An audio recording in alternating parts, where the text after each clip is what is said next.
Lord, you are my provider, Jehovah Jireh.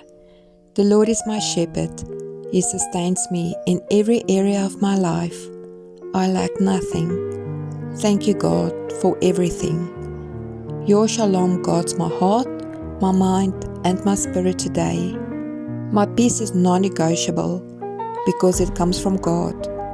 I walk in discernment, self-respect, dignity, and discipline.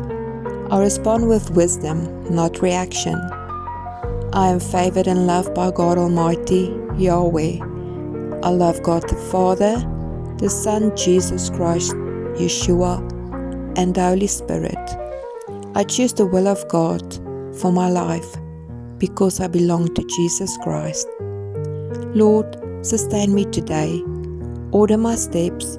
Teach me when to speak, when to be silent, and when to rest. In Jesus' name, amen.